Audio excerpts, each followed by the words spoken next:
L'invité de BBC Soir.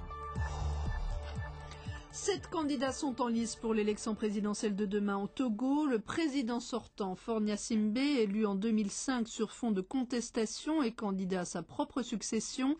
Notre invité ce soir est Komi Toulabor, directeur de recherche au Centre d'études d'Afrique noire à l'Institut d'études politiques de Bordeaux. Arthur Malou lui a tout d'abord demandé si les conditions étaient réunies pour la tenue d'une élection crédible. Les conditions d'organisation de cette présidentielle sont semblables à celles de 2005.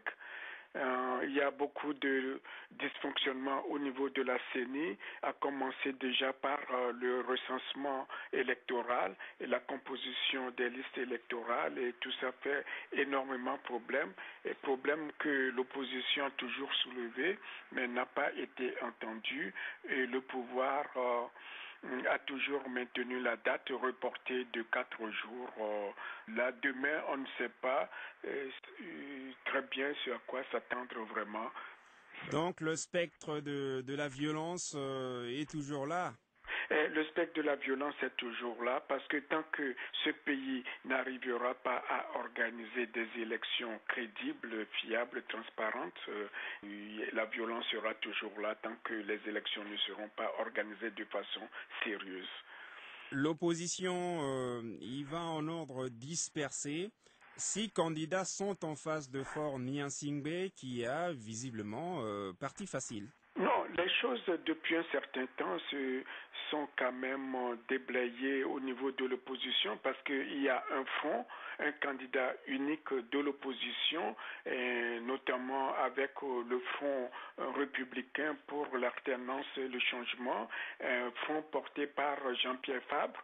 Et il se trouve qu'en face s'est constitué il n'y a pas très longtemps, je crois c'est le 26 ou le 27 février dernier, un autre front, des leaders présentés comme étant de l'opposition qui ont formé un autre front qui s'appelle la coordination pour l'alternance.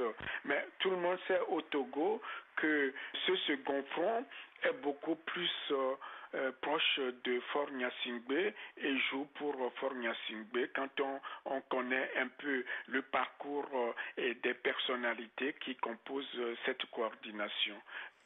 L'opposition avait poussé pour obtenir un scrutin à 2 tours, en pure perte bien entendu.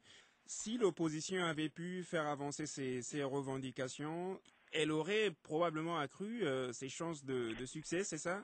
Oui, tout à fait, parce que là, on est face à un scrutin à un tour, ce qui signifie sur le plan électoral que le candidat qui sera vainqueur sera un candidat mal élu, parce que peut avoir en dessous de 50% pour être élu. Et donc, c'est ce que l'opposition a toujours réclamé, à savoir une élection à 2 tours pour que le vainqueur soit assis sur une légitimité qui soit quand même confortable et pouvoir mener une politique et un vainqueur qui aurait la majorité absolue en fait. C'est ça. C'est le général Eyadema qui a imposé ce scrutin à un tour en 2003. Quand il a changé la constitution, etc. Et c'est lui que son fils a maintenu, alors que, normalement, c'est une des réformes fondamentales que son fils aurait dû faire. Comme ça l'arrange, il n'a pas voulu toucher à ce mode de scrutin.